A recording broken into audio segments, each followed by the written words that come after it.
I know you can hear me. That was not by mistake. Oh, hey.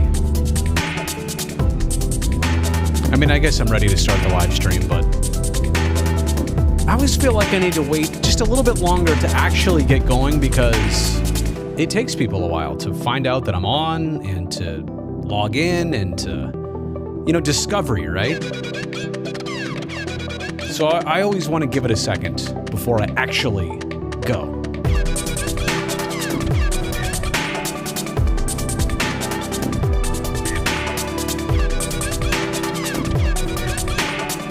right. I think we're ready. Welcome to, what day is it? Wednesday? Wednesday night, I've got A's Angels on the television, and I've got a very loud audio source coming through here. I'll just wait till it ends.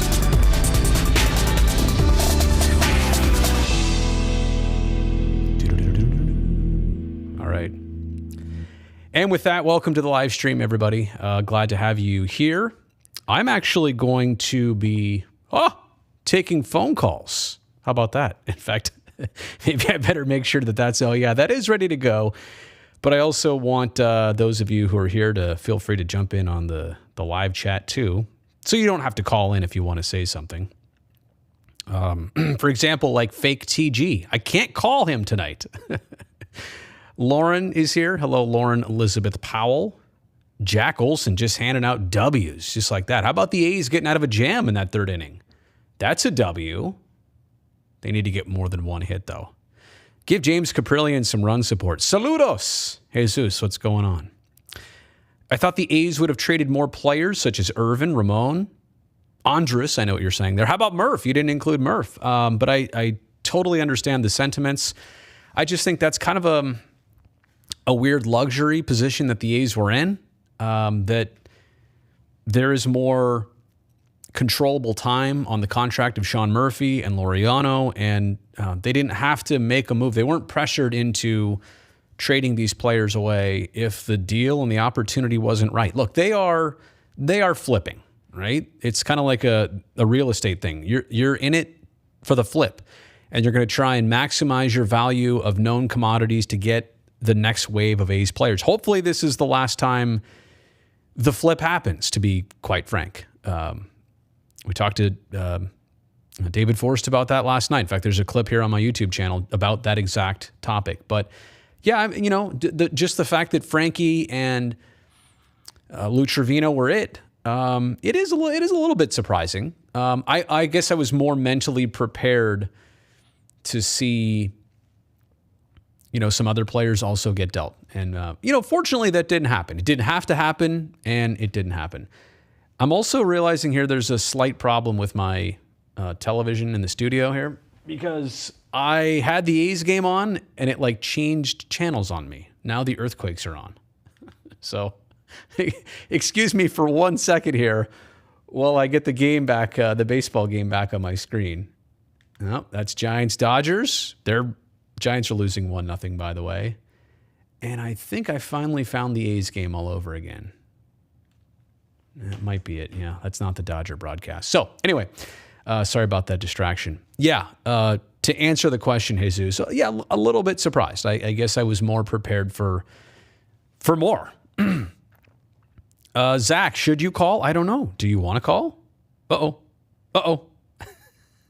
Didn't mean for that to happen. If you want, yeah, the phone number, by the way. I mean, I guess I should keep it up on the screen for a bit. It's that simple to call in. Let me just make sure that nobody did actually call in already. Phone lines are open. Guzma was head bopping. That was the jam right there, wasn't it? What do I think of the Montas trade? Longest wait in history for it to actually happen. I mean, Frankie literally knew in spring training, as soon as Olson and Chapman and Minaya were gone and Bassett was gone, he knew there were a core five who we were all pretty sure would get dealt, and it was four to start the season that got traded and not Frankie. So he knew inevitably this would happen. And I think the anticipation is hard, right? When it's looming over your head every single day that it hasn't happened yet. And then you're wondering and waiting and more wondering. And finally, a day before the deadline, it does. He goes to a good situation. I think Lou Trevino is going to greatly benefit by a change of scenery alone. Seriously, I think he's still got it. It was not really evident maybe with the A's, but I think the Yankees knew what they were doing in taking a chance on him. And I think for Oakland, the four prospects, J.P. Sears has already debuted in Major League Baseball, but I think the idea of those four young players, but three arms specifically, the A's were looking after pitching, and that's what they got. And it's been said that we could see one or two of those pitchers on the A's pitching this year before the season is over. So I'll be interested by that. And honestly, a bit excited about that. That already, we're not talking about low A, high A players. These are names and faces that could contribute on the team sooner than later. So you'll actually get to enjoy the rewards of the trade instead of waiting a couple years for them. How's the Sharks doing? It's a big time of transition. New head coach, new general manager, a lot of new internal hockey people, no more Brent Burns, still some decisions to be made, I think. I don't think they're done. Obviously they are, in transition, and they've done some things already. I just have the feeling that there is more coming. Salary cap wise, honestly, there has to be. And they can't go into the season with three goalies, essentially 3+ like they have right now. That'll have to be trimmed down. So, I think it's going to be pretty clear early in the season how different they are and what the expectation is. That's probably the best way to say it, right? You can't, with so much change, with so many new faces and people in charge and systems and everything else, with so much being different, it's not easy to say, well, I've got a pretty good idea of where to set the bar. You really don't know. I think the hope is that you can get a team back into the playoffs sooner than later, right? That's kind of the instant goal. That's the next thing to shoot for, is to get back to that. But to expect that of this group already, I don't know. We'll find out. We will know, like I said, sooner than later. Where do I think the A's will be in 5 years? What do you think our plan is? Well, if you're talking about what city they're playing in, I think the rest of this year, like literally the rest of 2022, is going to greatly determine that. In a sense that the city council has to take a vote, but before they do that, a development agreement and a community benefits package have to be agreed on by the A's and the city. And then there are several other steps in the process. There are now multiple lawsuits that need to be resolved within the next, probably, I think the timing now is about 6 months. I know what the hope is, by the way. A's up 1-0 on Shohei Ohtani. How about that? Like I said, multitasking the game. It's on a big monitor. Yeah, you can kind of see the reflection way off there in the distance. I'm not allowed to show that, obviously, on the stream, but I am watching the game and everything that happens. Laser Ramon scoring on the single as Murph kind of went inside out. And you know what? I'll tell you the hope is for the A's. Sorry, I don't mean to get distracted from the question here, but I really hope that the A's in this month of August, if they have another winning month, right, shoot for the winning record. If you can do that, I've got a feeling you might be able to get out of last place and leapfrog the Angels. And I know some people will say, that's what you're shooting for? That's your goal? Well, yeah, when you had a 5-22 month of June, yeah. Small victories, small but noteworthy accomplishments. Started in July, hopefully it continues in August. What do I think the plan is? I think the plan is clearly to build a ballpark at Howard Terminal. But that's not entirely in the A's control. There's a lot of other variables, the city of Oakland right now being the main one, lawsuits being another, and how those get resolved. So it's not up for the A's to say, this is exactly how it's going to go. It takes 2 to tango. In this case, it takes like 17 to tango to get the Howard Terminal ballpark going. And honestly, Las Vegas still exists. It's being pursued. That has not stopped. I'm not saying that to pressure anybody. I'm just being honest and open and real. What's the likelihood of that? How difficult is that process down there? I'm not really familiar, quite frankly. I don't know what their politics situation is. I don't know how easy or difficult it is down there, honestly. I mean, other projects have been completed, but there's also a second arena project now being considered there. When I say second arena, they want to build an NBA arena for Las Vegas. But wait, don't they already have T-Mobile Arena for hockey? Couldn't that work as basketball? Yes, it could, but there's another group out there that wants to build another venue. So you'd have football, basketball, hockey, and then baseball. That's a lot of stadiums to throw up in a very short time. So I'm just here to say I don't know the situation intimately, but it exists and it's for real. And I just don't know how exactly it's going to play out, down there. Even if the door is kind of open to that in any way, I don't know what they do with it. I really don't.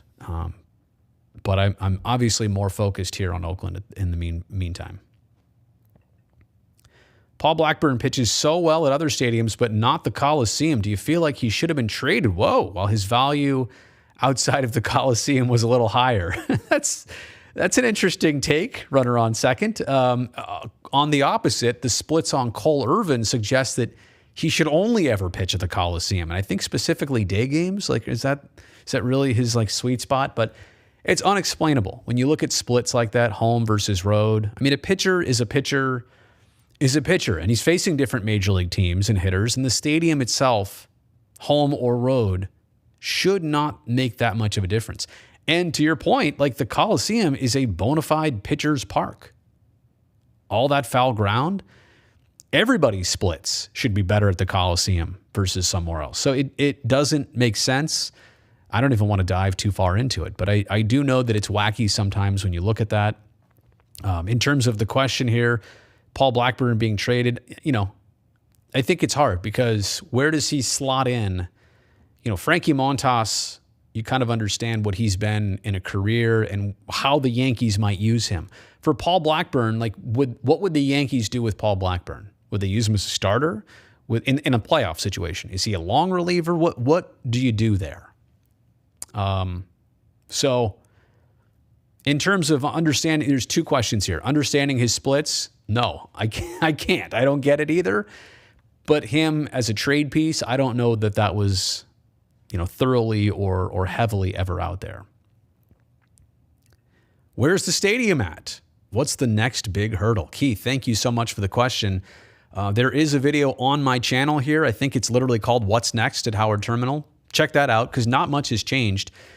Getting past the BCDC vote on June 30th, that was kind of like winning the ALDS. So now we're in the ALCS, and that's getting a binding vote from the city of Oakland. Before that can happen, like I said before, they need the development agreement and they need the community benefits package all sorted and squared away. The hope is that by late next month, that's all laid out so that potentially in October, the city council can take a vote on that.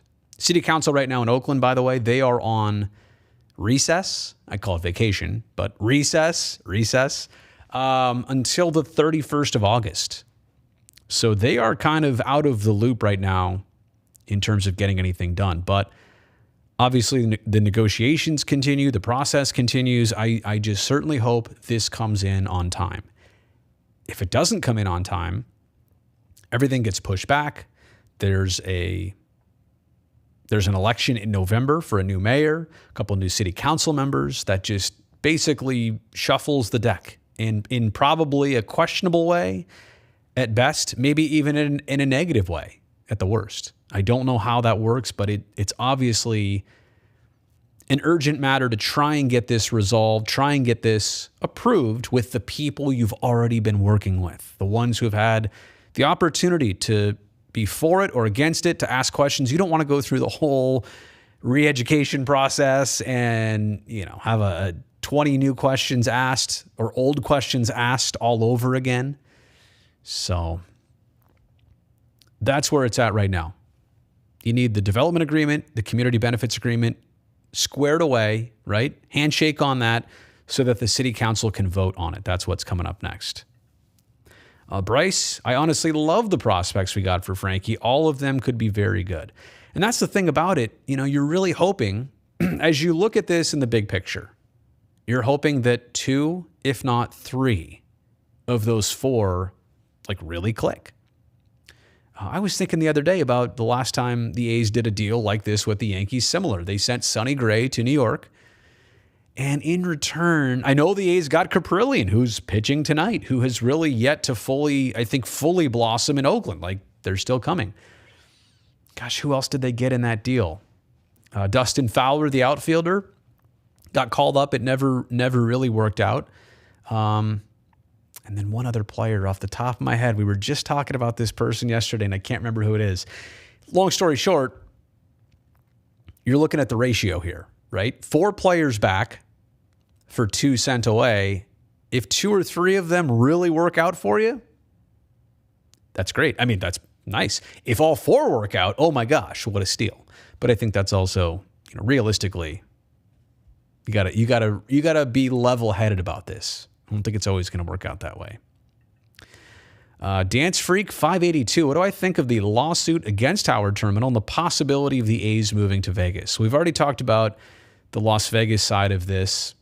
But as for the lawsuits, there were several filed before a deadline. I think was that back in April. And so those were understandable. Some from the maritime community, some from the railroad side of things. And then now there was one filed against the BCDC, which is not the A's, obviously, but saying that they should have considered the entire project instead of actually removing just the seaport designation, which was not what the BCDC set out to do from the very beginning. They did not cut corners here. They did what they said they were going to do and what they were supposed to do. And in fact, the BCDC still has to go back and give an approval for a permit for this ballpark to be built at Howard Terminal. So they're not even done with the process. I am a little uncertain about this latest lawsuit, how it works, if there's anything even behind it that makes sense, other than the fact that they haven't got to it fully yet. They said that. They said they would get to it fully at some point, but that's not what stage 1 was all about. So what do the Sharks need to do to get Mario Ferraro signed? Why is this signing taking forever? I don't know. And I would say, Zach, that perhaps some of it has to do with the transition, and the Sharks knew that they would have a change in front office and general manager, and maybe negotiations are starting all over again. And maybe on the Mario side, there's not a rush. I don't know. I think the Sharks certainly know they want him. Mario probably likes where he's at in terms of development and growth and opportunity. And I know he wants to win games, and I know the Sharks have not been doing that since he's been around, but I'm not sensing he's holding out for something different. I'm really not. Maybe they just need to get him some more YouTube subscribers. What do they need to do for the old youngest of plugs? I got to get Mario on, and we got to collaborate, don't we? It's about time. The pandemic kind of got in the way, but now I think it's time. I don't know. Honestly, I don't know, Zach. And I think it's just clear that it has nothing to do with, do we want him or not? Do we make a decision on this or not? There's got to be some things behind the scenes. But I look forward to, and maybe they're working on something that's longer than customary right now. And maybe that's the reason why they're trying to structure something bigger and better and greater, because they know they want to keep him. So maybe that's part of it and why it's just taking a little bit longer. Matthew saying, who is the win trade deadline and who is the lose the trade deadline? I'll say this, Matthew, and I mean, the Padres have to be thrilled. And I just saw the video that Juan Soto took the field at Petco tonight, and you got to imagine the adrenaline and Tatis coming back, and I'm just pulling for Baumel in all of this. I don't really know.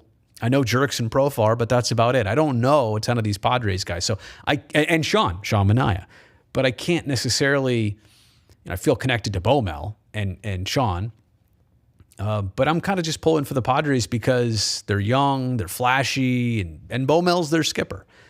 And for them to add Soto, like the prize piece, and they get it, and like, for example, the Dodgers don't, I know they gave up a haul worth of prospects. So, and we'll see what it pays off to be. I really don't know. Their pitching, I think, is underrated in San Diego, and I think they've got a legitimate chance. They're in a bit of a deficit behind the Dodgers, clearly in the standings, but playoffs are different. And when we get there, we'll see how things shake out. Lose the deadline. Let me just say this. The team that is craziest to me, and I'm not trying to be salty here, but it's the Giants. They won 107 games last year, and now they're sellers. And so I'm not trying to knock them. I'm really not. But it either proves that last year they were ridiculously playing over their heads, or that this year a missing component in chemistry and just something is missing. Something vital is missing and different. And I don't watch enough of their games, inning by inning to have a real, validated opinion on this. But that's the one to me that's just kind of hard to fathom. Like that's a fall. I mean, not even competitive in the playoff picture after 107 wins. And I thought they were coming together, and they've got the budget to put together a bigger and better team, and I don't know. So I don't know. I'm not gonna say they lost the deadline, but that's one of the teams most surprising to me. I would say also, clearly the Angels are in a world of hurt and confusion. They've had a season now where they lost their they fired their manager. They lost their deal for a new stadium, for a project at the Angel Stadium site to enhance and improve that venue. That totally fell through. Like the FBI literally got called in. The mayor of Anaheim had to resign as part of that. Trout has the back injury for a majority of the rest of this season. Ohtani was on the trade block and then certainly didn't get moved. He's pitching tonight. Syndergaard, Iglesias getting moved. I mean, it's and not like they were good last year, but man, they bulked up in the offseason. They spent all that money. And it just has not panned out. So again, I don't know if that's losing the deadline, but when you're waving the white flag at the deadline, it's like, and you were supposed to be good. It's kind of crazy. How good can Soto be in San Diego? I don't. He's so young still, 23, right? Is he 24 yet? But I think surrounded by a similar young group, and I'm telling you, who's going to be a calming presence and figure is Bo Mel. I know this. Bo Mel is the glue, right? During good and bad A's years, Bo Mel is the reason why they won more games than they should have, both when they were good and when they were bad. And he's been around the game a long time. I think he's a good person to be around Soto and calm him down and just say, hey, feel comfortable here. So, oh man, I am way behind on the chat here. Is anybody going to call in? Has anybody tried to call in? Maybe the phone line is not working. Maybe, you can hear that, right? So it works. Perhaps nobody's just calling, but I'll put the phone number up just in case. If you want to call in, we can have a brief chat. Otherwise, I will stay here on the live chat. No, Burnsy got traded. Not to Dallas, which a lot of people speculated, but to the Carolina Hurricanes. How can we combat misinformation regarding the A's and others' stadium land developments? It's a good question. It's a very loaded question too, isn't it? It's the reason why I just didn't think this was a great subject for a public vote. Like normally in a public vote, you have a debate. You have two people, for example, if they're running against each other for mayor, hypothetically, you have the opportunity for them to both put everything out there and ask questions about each other. But in this case of Howard Terminal, it's such a complex, deep, detailed, and intricate project, but also a lucrative project for everybody involved. City of Oakland, County of Alameda, certainly the A's want it, but literally government agencies, the public gets to benefit from this. All of the acreage of land that gets opened up to the public. But the problem is, to the point, it's so difficult to explain to somebody. Like, what is an infrastructure financing district? Honestly, you're watching me in this right now. Do you know how this works? Do you know that the A's would upfront pay for all of the infrastructure, but then would get paid back for it, just paid back for what they loaned? And the reason that they would get that payback is because of new properties at Howard Terminal. They're not raising taxes elsewhere in Oakland. They're not coming up with a new hotel tax. They're literally saying this project will pay for itself. It'll pay us back for what we loaned you up front. And some people see that as a negative. This project is also a magnet for other federal dollars that would otherwise not be coming to Oakland at all. They want to improve infrastructure. There are grants and bonds specifically for that. And if you don't have this project, you don't qualify for basically the scholarship. Think of it as like going to college. If you're not going to college, you can't apply for a scholarship. That's exactly what this is. So misinformation is difficult because there are so many people out there that could confuse things. They could say, well, Oakland schools are closing and this ballpark is taking away tax money that could be spent to keep those schools open, when that is the farthest thing from the truth. There's no, and what they'll come up with, and again, I'm saying this now, but it will be official, and a couple of council members have already said it for Oakland. It has to be so that there is zero risk to the general fund of the city of Oakland. And so long as the A's can provide that, promise it, follow through on it, what is the risk for taxpayers? There's only benefit. Right now, the Howard Terminal site produces something like $75,000 a year in property tax. I know a lot of you out there who are paying $10,000 a year in property tax for a house or a location, a business you own, whatever. I mean, but the whole 55-acre site produces $75,000 a year in tax revenue. If and when fully built out, it would provide more than $10 million a year. So, and that's year after year. Like, this is the gift that keeps on giving. But it's so hard to again, explain all this to the common person. That's why a vote was never a good idea. And that's why more education kind of needs to happen on this. And that is honestly why I've dedicated so much of this YouTube channel to just try and sift through the information, simplify it, and help people understand it. You wouldn't believe how many I come across that, now wait a sec, that say, who's paying for this? The city's paying for this? No. The A's are paying for the stadium. The A's are upfronting money for the infrastructure, for a large part of that. And then whatever they upfront, they'll get paid back for it. And that's how it works. Oakland and Alameda County should be on the hook for infrastructure improvements. Think about that for a second. What if the sewer line in front of your house, that maybe you just built a house in a new area, right? A new development, and the sewer doesn't run to your house? Should you pay for that? You're in city limits, or should the city pay for that? So in this case, it's like you paying for it, and then the city saying, we'll pay you back over whatever it is, 30 years. But the A's are willing to upfront that, and honestly, the city should take advantage of that. They're getting this stuff essentially for free. They're not expending any cost to get this stuff taken care of. So the closer we get to all of this kind of narrowing in and becoming a reality and binding votes, yeah, misinformation has always been out there, but it's going to intensify with time. I don't know the answer. I never answered the question. What can we do to combat it? How can we combat it? I think it's just to share as much information that comes from a reliable source out there and just reading the black and white and understanding it and passing it along to so many people.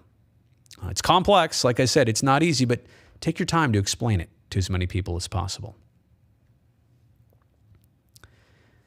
Bryson, sorry, I know a lot of people asking this question. They're in the ALDS right now. Sorry, they're in the ALCS right now, and they've already won game one because the city of Oakland has decided to not have a referendum vote and to not have a public advisory vote. So 1-0 A's lead in the ALCS of the Howard Terminal Ballpark World Series. They still have the World Series to be played, and they still have the ALCS to try and be won. Let's see what else we got here. Oh, we were talking about Paul Blackburn earlier. You appreciate the response. And yeah, I like his backstory too.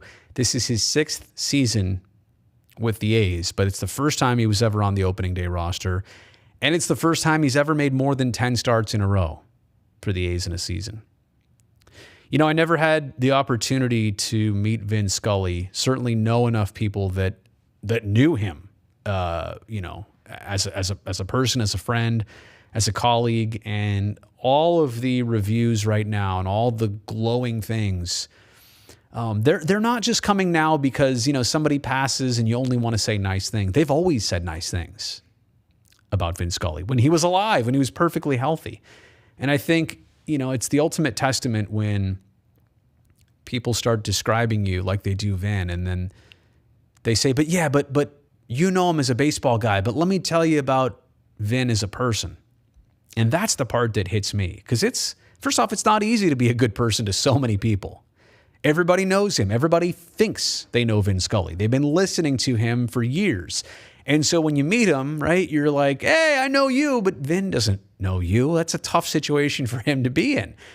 But to be as overwhelmingly nice and courteous and gracious as it always seemed like he was, I think that's the biggest compliment you can give somebody. And also just, laying a foundation for broadcasters across the board. The tone, the delivery, the stories he could share on a broadcast, the way he did it, the fact that he worked all by himself calling games. I mean, it's crazy. Nobody does that. Like, there's always an analyst. There's always an expert sitting right beside you that played the game that you lean on for a story or a break or a breather. But there's Vin Scully, just start to finish, and simulcasted. Vin was literally calling games so that his description, his accounts would be played on TV and radio. Nobody does that. Nobody's ever tried that. It's extremely difficult to be, they say be good at TV or be good on the radio. He was doing both at the same time, all by himself. So to do it for 67 years, and I think he called 28 World Series. His first was at 25 years old. Dude called a World Series at 25. I was hosting a high school sports show, a local television high school sports show at age 25, which, trust me, was way ahead of a lot of my peers in the broadcast industry. Like, that was a good job back then. But he was calling a World Series. So, I'm just really sad that I'm happy that he lived, basically into his mid-90s almost, and got to live a full life. And his career started in Brooklyn. He came out west with the Dodgers and, Hall of Famer and all this stuff. But I just think it's sad when we all realize that it's the end of an era. It's the end of a chapter. And not that he was working or not that he was really active in recent months and years anyway, but just the fact that that it'll never be a thing again. You can never get anything new. All you can do is kind of go back onto the archives. And I think when you look at his work, like I said, he was just such a foundation for broadcasters. Taking a nice, slow approach and making you feel comfortable. And I'm doing a terrible job. Imitation, by the way, here is the highest form of flattery. And just having something that was comfortable. It was like putting on a sweater on a cold night. It's like, oh, all right. And trust me, I'm saying this. I'm never really been a Dodger fan. But he was more than, his team was the Dodgers. That was his main gig, but he was a national baseball voice. Always dressed so sharp too. Like,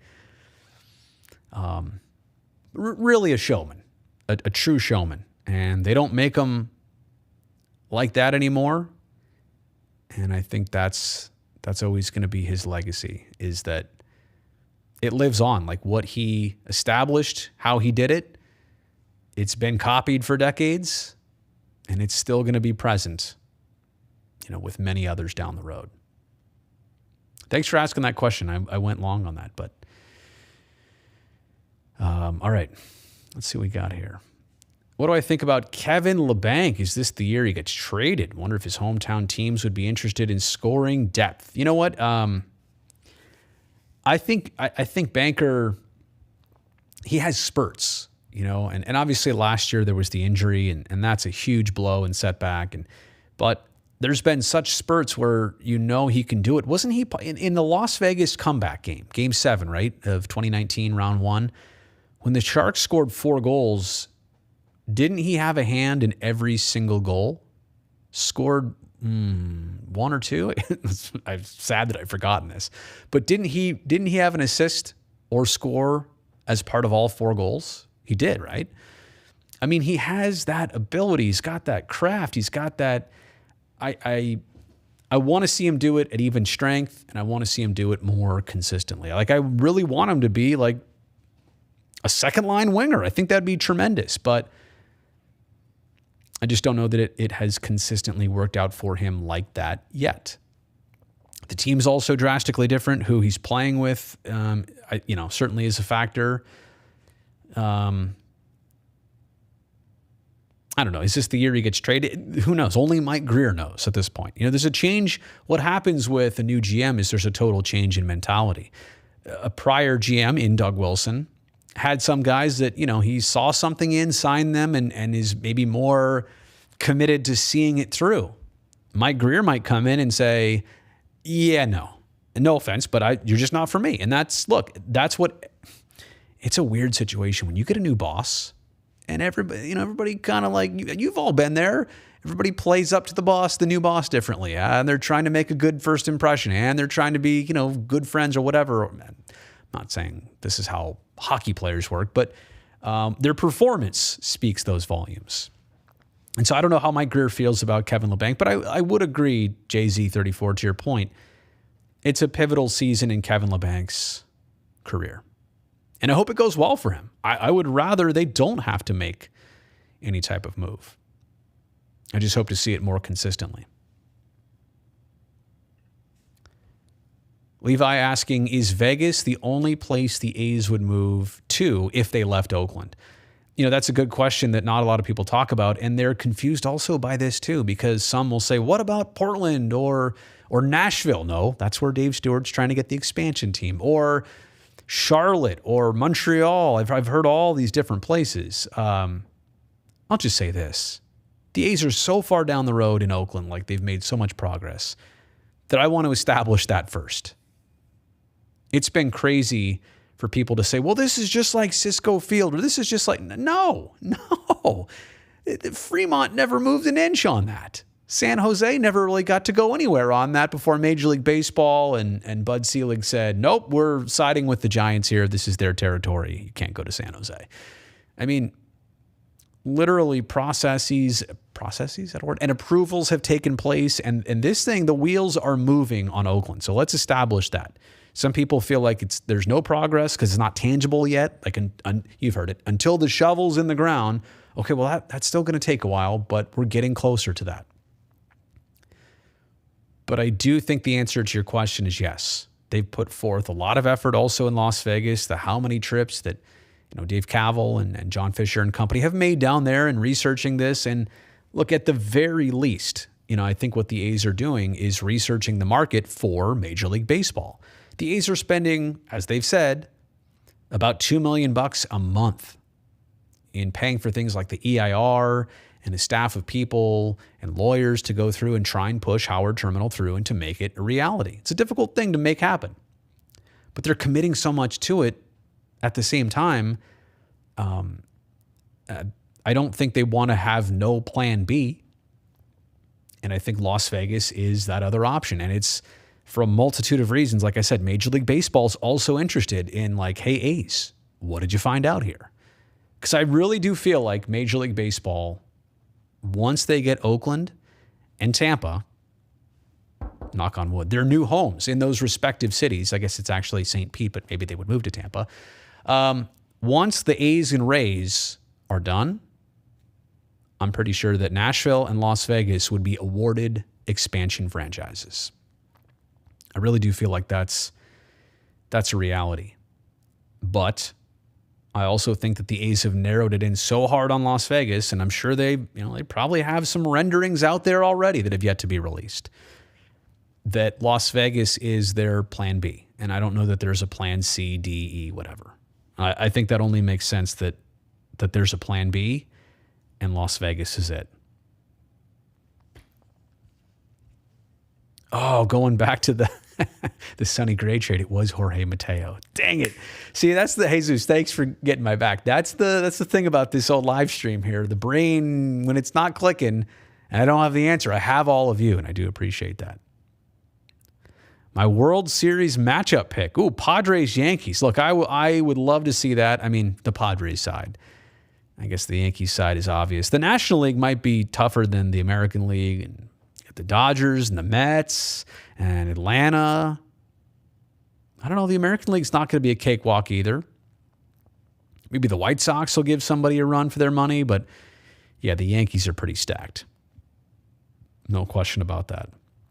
Good for Frankie Montas, honestly.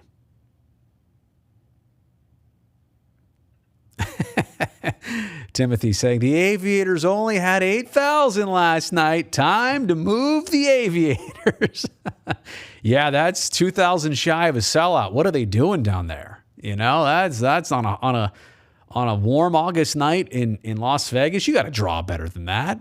I know what you're saying. Brutus made it for a stream. Let's go. Zach, you quit that. You quit that right now. You don't have a horse in this race. You're an American League guy. You're a Blue Jays guy. Sorry about the Giants. I was just being real earlier. Just being real.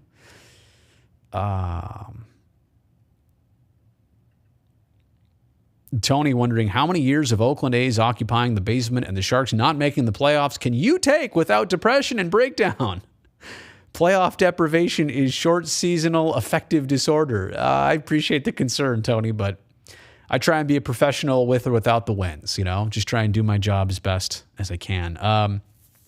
But to your point, I mean, right now, the A's are last place in their division. Right now, the Sharks have not made the playoffs in 3 years and have, retooled.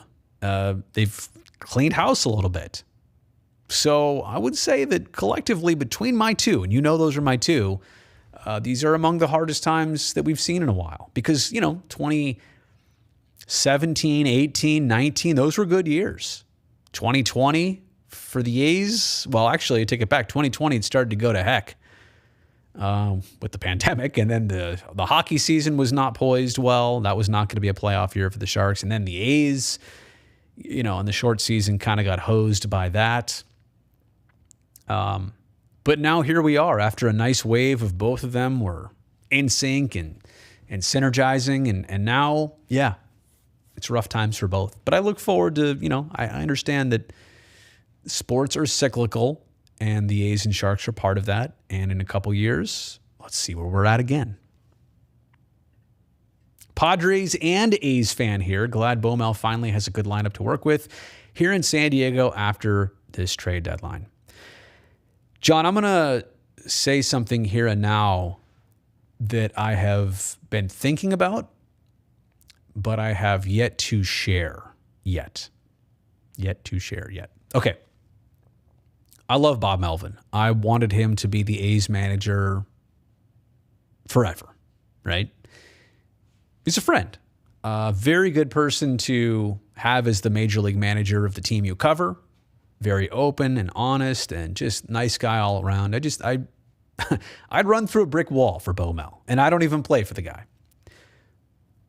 But, okay, and you know what's crazy? I was in this room. I was in this very room back in October of 2021 when I got a text message from somebody else, and then I texted Baumel. I said, is this true?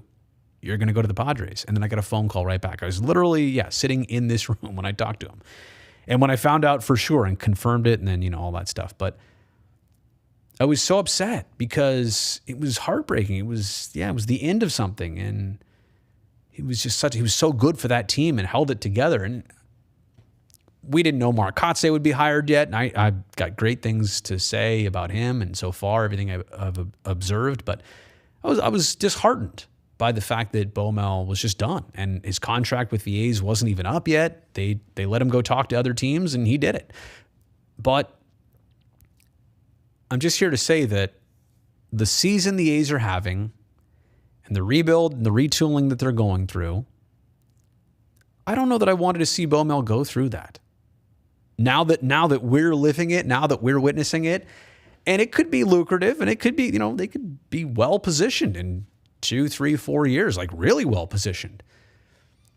But in a weird way, like as much as I would rather him still be here, I'm kind of glad that he is in a place like San Diego. Now, if you told me right now that Baumel was going to be the Angels manager right now, and look where this is terrible. This is a tragedy that he didn't get an upgrade. No, he literally got sent to a place where they're going to win now. They need him. He's in California still.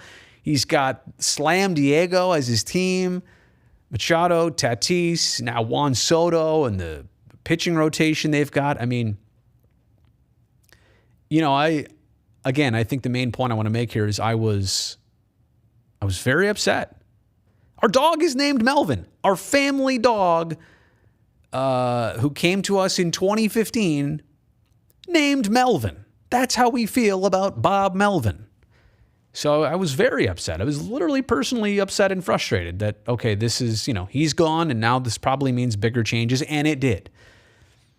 But in retrospect, I'm happy for him that he got to jump from one success to another and, doesn't have to endure the process that the A's are going through right now. And with that said, I also want to close out by saying I love Mark Kotze too. And he could be the next Baumel for all of us. He was, a right-hand man essentially on that staff for a lot of years and knows Billy and knows David and gets the A's and was really an A and had his daughters and his kids all when he was here as part of the Oakland A's, had all of his kids when he was in Oakland those couple of years. So, yeah, happy for Kotze that he got the opportunity. I know it's been a grind and these first couple of years might be like that, but I'm kind of happy for Baumel that he's not here. So, all right, I will be probably be streaming for just a little bit longer here. It's bottom of the fifth. I got to do something in the seventh inning on television. So, and I'll catch up on my scorecard and all that fun stuff. Oh, well. Appears we have a phone call. Let's see who it is. Good evening from the 559. Who's this? This is Ryan from Fresno. How you doing, Brody? Good. Is it Ronnie? Is that what you said? Ryan. Oh, Ryan. I'm sorry. I couldn't hear you as well. In fact, give me 1 second. I'm gonna boost up your audio. I'm realizing that it's a little bit quiet on my end, and that's my fault. So, okay, try it again. And what's going on tonight? Oh, actually, it was raining here in Fresno, sprinkling a little bit. Really? So we're just kind of excited about that. That little monsoons made their way over here, and it was just saw your live chat. Saw your right field wheel thing today on the pregame show. That was pretty hilarious. I got a kick out of that. Will is a beauty, and honestly, he's earned the title now as official correspondent. I'll have to work on the paycheck side of that, but he's got a job title. So, yeah, I had a comment there. I don't know if we're gonna get to it. I was wondering if when the A's win the World Series again, what would be your celebration? Oh my gosh, like what would I do? Yeah, what would your celebration look like? There'd be tears. I think, and here's the thing. I got to see them win, and I remember it in '89. I was only, 8 or 9, but you were alive too? Go ahead. I was 1 year old. Oh, okay. So you don't really, okay. All right. But it's not like for a lot of people the first time and something they've waited for. But I think for me, seeing it as a kid and then not seeing it for so many years and all the ups and downs, and it also depends too on what year they would win it, because I feel like if it were the last year at the Coliseum or a first year at a new ballpark, so long as it's in Oakland, right? I think there would be tears, and then to be truthful with you, I think there would be a lot of champagne, like a lot of champagne. You wouldn't go to your local watering hole in Danville to have a celebration? I think it would be on the post game show. Like it would be on on television. We might do an all nighter on TV. And when I mean a lot of champagne, I mean like, yeah, some consumed, but I mean a lot sprayed around too. So. Do you remember the all nighter that Townie did on the after game show on the radio when the A's won on the last game of the like 13 2012 probably last game when the Rangers won and Hamilton dropped the ball. He did an all-nighter on the radio. It was like 4 hours after that game, and then Reddick was running around with his Georgia Bulldog helmet on around the stadium. Oh, that's classic. Remember that? I do. I know on television we did for game 160 of that year, we did a 2.5 hour post-game show when they clinched a playoff spot.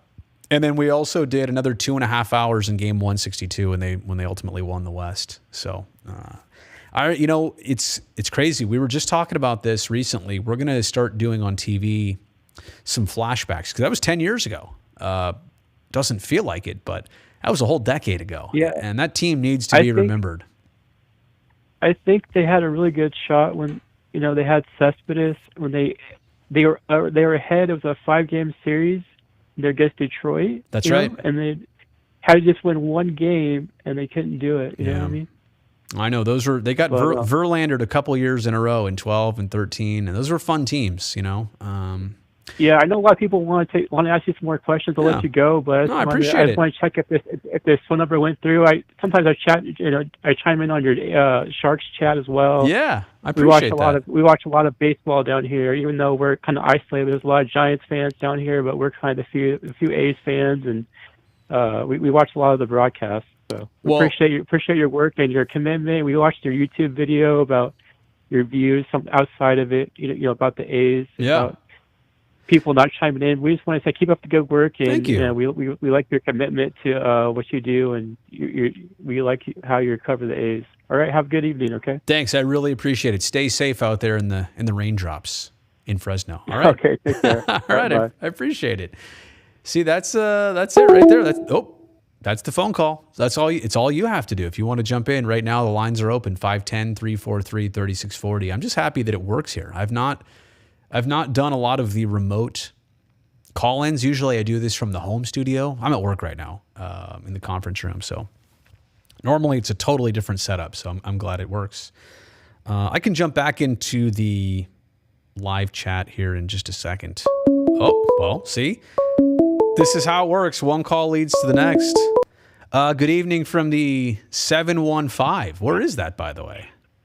That is northern Wisconsin. Oh, my goodness. Who is this from northern Wisconsin? Well, this is Kyle. I like watching your channel all the time. Thank you. Kyle, is that right? Yep. Appreciate it. Thank you so much for saying that, Kyle. So it's, it's 10 o'clock out there. 10, 20? Yeah. Yep, 10:20. So what's going on in northern Wisconsin? Not much. But I have a question. Yes. Because I always see all the talk about Howard Terminal. Mm-hmm. And I wonder why the Oakland A's, why not just tear down Mount Davis and then put the Coliseum back to its original form and then do some kind of landscape beautification around the parking lot? Wouldn't that be a solution as well that no one really kind of thinks about? Are you familiar with a Ford Taurus, Kyle? Yeah. Hang with me here, by the way. If I said, can you turn that Ford Taurus into a Ferrari? I mean, technically, if you really put enough work into it, you could redo everything, right? But at some point, is that effective? Or is even, and in this case, it's also about location too, right? It's the fact that the Coliseum land and what surrounds it is not conducive to, what most other big league teams are looking for in their brand new home. And especially if you're going to commit to a site for, decades to come, you got to get it right. You got to get the site right. But I think even more than that, to your point, like the understanding of just knocking Mount Davis down. Well, they're also like the county, I forget, it's the county or the city, still paying for Mount Davis. there's like another 2 more years where they are still paying for the construction loan from 25, 30 years ago on Mount Davis. The real problem with the Coliseum is that it just, unlike Angel Stadium, for example, in the 90s, they updated and upgraded Angel Stadium to be baseball only. Back then, in 95, the Coliseum was upgraded to be a multi-purpose venue. And because of that, it got away from baseball. It's also sunk down into the ground. I think the playing surface is about 20 plus feet below sea level. It's built into a hill, so it's hard. It's not like a house where you can say, hey, remove this wall and, put this up here. You can't move those big concrete walls. It's built into the ground. So long story short, there's only so much they can actually do with it. And because of that, they're in a lot of trapped type situations. Does that make sense? Sure, that makes sense. I appreciate it, Brody. Yeah, no. I love watching all your stuff. I'm an outsider. I really don't have a horse in the race. I'm a big Brewers fan, so I'm always curious about what's happening, especially with the Coliseum being such a dividing issue and big news around the league all the time. Yeah, it's and what your question, by the way, I hope I spelled it out. People ask it a lot, so I'm glad that you presented it so that I could get that out there again, because it is a very common question, and in a lot of times, I don't know what's beeping at me. Is that beeping for you too? Do you hear that? No, I don't hear it. Oh, I see. I was getting another call on Google. Sorry about that. I could not figure out what that was. A lot of people ask this question, and it just needs to be put out there because, yeah, that would be the simple fix, like remodel your house. But it's just that when they're going to commit to that site. But if the house was bad to begin with, then there's no point to remodel it. Yeah, or like if you want a bigger house, in this case, it's not the land of the size of the land, it's the location of it, So if you're looking for something specific and the land doesn't offer it, there's not much you can do. Yeah, I mean, logistically, could they do it there? Yeah, but I've always said this too. The easiest thing and the easiest thing and the right thing to do are rarely the same thing, if that makes sense. The easiest thing, is to demolish the Coliseum, build right on that land. But I do also have to tell you, it's built at sea level. The estuary is right out there. They would have to raise the whole Coliseum site to protect it for another 50, 100 plus years for sea level rise. And they're going to do that at Howard Terminal. So it's not as simple as it even sounds to just rebuild at the Coliseum site. So.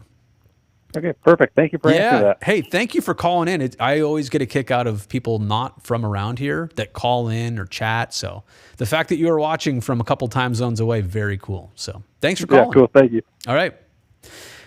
I'll tell you what, I am in a position now where I got to go get to work. I've been live streaming here for a bit, and so I hate to say I have to stop the party, but I actually have to do that. So with that said, should I play out some music here? I couldn't figure out, by the way, that was caller ID, or that was a call waiting when it was saying ding ding ding. I had no clue. It was like, who's doing that? What is that?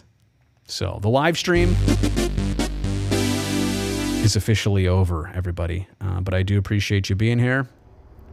And until next time, be safe. I will see you tonight on Post Game Live. Hopefully following an A's win. It's a 1-1 game right now in the top of the 6th. All right? Good night, everybody.